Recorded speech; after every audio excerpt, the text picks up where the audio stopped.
A girl who accidentally reincarnated into another world never expected that her life would completely change just because she met a boy in the forest. She didn't just live a luxurious and comfortable life, but also ended up marrying a handsome duke. A few days earlier, the girl woke up and realized she had reincarnated as Ellie, a minor character in a novel she once read. This character was barely described in the story, and Ellie didn't know what role she was meant to play. Even so, she saw it as a fun opportunity to start a new life. One day, Ellie was strolling through the forest, enjoying her role as a side character, a much easier role than being a protagonist or villain. As she turned around, she saw a young boy being chased by a wolf. Without thinking, she ran to save him and kicked the wolf until it collapsed. When she turned to look at him, her body froze. The boy looked exactly like her deceased younger brother. With a heavy heart, Ellie asked, "Are you Uni?" The boy calmly replied, "No. My name is Callie from the Duke's family." Ellie was shocked. She just remembered that Callie was the main antagonist in the novel. After her brother's death, Ellie had accidentally found that novel and was immediately drawn to it because the villain resembled her brother so much. Now, that child stood right in front of her, even with the same voice. Callie pouted and muttered that if he weren't injured, he could have used magic to defeat the wolf. Ellie only then noticed Callie's bleeding fingers. She quickly bandaged the wound and invited him to the cabin. But Callie didn't follow her. When she turned around, Ellie saw that the boy's leg was also injured. She almost scolded him for not saying anything earlier, but seeing Callie's sad face made her hold back. Even though Callie was the Duke's son, the servants treated him harshly. The novel never explained why they hated him, but to Ellie, Callie was just a child. Carefully, Ellie knelt down and carried Callie on her back toward the cabin. After cleaning and treating his wounds, she served a cup of hot chocolate to Callie, while she herself drank only plain water. She watched the boy carefully sip the chocolate. It was hard to believe this child would someday become a great villain. Ellie began to think that for everyone's future safety, it would be best to return Callie to his family soon. But before she could carry out that plan, Callie's growling stomach was heard. It turned out the boy hadn't eaten all day. When asked, Callie answered that he didn't eat dinner because he was afraid of gaining weight and looking inappropriate at formal events. Ellie was shocked. How could a growing child be allowed to go hungry? Using whatever ingredients she had, she filled the table with potato dishes. Callie hesitated at first, but after tasting a little, he shyly said, "It's delicious, like the feeling of a rainy day." Ellie smiled and made it her mission to get Callie to eat more. The next day, Callie woke up in a panic because he had overslept. It had been a long time since he had slept that soundly. Ellie appeared carrying some ingredients and said, "Today we're having meat soup." Callie looked at her with deep curiosity. He still didn't know who Ellie truly was, but from how she kicked the wolf and treated his wounds, it was clear she wasn't an ordinary person. Her cooking was also incredibly delicious. When Ellie asked if something was bothering him, Callie just stayed silent. He changed the subject and said, "Starting tomorrow, I have to wake up early." Ellie replied casually, "Why? There's no morning work here. This is my home, not the Duke's residence. Here you can eat when you're hungry, sleep when you're tired, and play as much as you want." Those words pierced Callie's heart. He was captivated by the gentleness and freedom that Ellie offered. Until now, he had always been taught to be mature, restrained, and obedient to the rules of the house. Even though he didn't like it, he still did it for the sake of his family. But now, hearing such a simple sentence from Ellie, he felt extremely happy and touched. After eating, they chatted, and Callie began to open up about his brother, Cedric, who was adopted at age 10, mastered magic by 13, and became the strongest. Although Callie and Cedric weren't related by blood, Callie deeply respected him. The novel didn't elaborate much on their relationship, but Callie shared that Cedric was under a fairy's curse. Ellie recalled that this curse would ultimately turn Callie into a cruel villain in the story.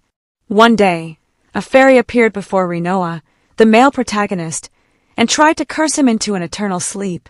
Before the curse could take effect, Daphne, the female lead, stood in front of Rinoa to protect him. With her magic, Daphne managed to deflect the curse. That incident marked the beginning of their love story. However, the curse wasn't entirely removed. Instead, It backfired and struck someone else, Cedric. A possible way to lift the curse was to enter the sacred hall of knowledge, but only a duke or legitimate heir could enter. Cedric refused to become the heir, suggesting Callie take his place as the duke's successor, which Callie accepted, willing to do anything to save his brother from the curse consuming him. Ellie, who knew the storyline from the original novel, felt deeply saddened. She knew that in the original plot, Cedric's condition would worsen exactly when Callie was appointed duke. And when Callie finally entered the sacred hall of knowledge, he still found no clue about the curse, or who the cursing fairy really was. Until one day, the royal family announced that they had captured the fairy responsible for the curse. But when Callie arrived to interrogate the fairy, they were already found dead. Callie grew suspicious. He was certain someone had sabotaged the investigation from within the imperial family. That suspicion grew into distrust, which slowly turned into deep hatred toward the royal family. In his rage, Callie made a dangerous decision. He formed a contract with a great demon with a single goal, to destroy the empire. Recalling fragments of her memory, Ellie felt powerless. She realized that she wasn't the protagonist of the story, just a side character. Yet, even with her minor role, she was determined to stay by Callie's side and be his source of strength.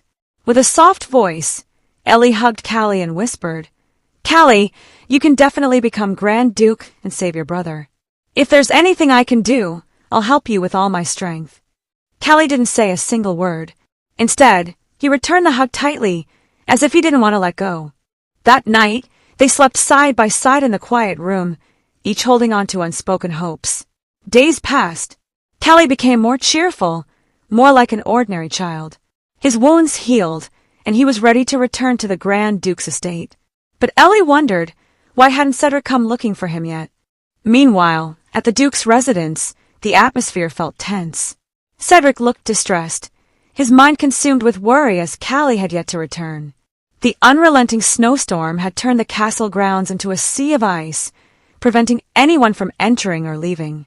His aide cautiously warned him that the constant use of weather magic had completely frozen the castle gates, making it difficult for the servants and guards to do their jobs. But Cedric remained unmoved, simply saying, "As long as Callie hasn't been found, this storm won't stop." Without hesitation, he ordered the entire force to search for his younger brother, no matter the risk. In contrast, in the cabin, Callie and Ellie had fallen asleep in a warm room. Callie began to feel sad as his wounds were nearly fully healed, and he knew that once he was completely recovered, his time in the cabin with Ellie would come to an end. With a heavy heart, Callie closed his eyes, trying to sleep, but his mind continued to stir. Suddenly, an idea popped into his head. What if Ellie married Cedric? If that happened, then Ellie would live at the Duke's residence with him, and they could stay together and never be apart. Callie realized that his thoughts sounded selfish, but he couldn't bear to imagine a life without Ellie. He wanted Ellie to stay by his side forever. The next day, Ellie asked Callie to pick lemons outside. Unexpectedly, someone suddenly appeared in front of the door and faced Callie. The person was about to touch Callie, but Ellie, in a panic, threw a frying pan that hit the person's head perfectly. However, Callie then shouted, "That's my brother!" It turned out to be Cedric, and now he's passed out because of Ellie. After the unexpected incident, Cedric was moved to a room to rest, and Ellie stayed by his side while Callie fetched a wet towel. When Ellie tried to help remove Cedric's wet sash, he suddenly grabbed her wrist, his gaze sharp with suspicion, and accused, "What do you mean by kidnapping Callie?" Ellie denied it. She intended to call Callie to explain everything, but Cedric didn't give her a chance. Calmly yet menacingly, he used gravity magic to pin Ellie in place. Just as the atmosphere was tense, Callie came back and threw the towel right at her brother's head. "Don't bother Ellie. If it weren't for her, I would have been eaten by a wolf." Cedric fell silent, then asked softly, "If you weren't kidnapped or threatened, why didn't you come back right away?" Callie froze, his eyes welling up with tears, and admitted in a faint voice that he had pretended to be weak just to stay longer with Ellie. He looked down, his voice trembling. "Sorry, Ellie. I was afraid you'd be mad because I lied." But Ellie didn't show the slightest hint of anger. She immediately pulled Callie into her arms. "I'm not mad. You don't need to apologize," she said gently. Hearing that, Callie burst into tears. Ellie could only smile, because in the original story, Callie was portrayed as someone who never cried. But now, the child cried for the first time.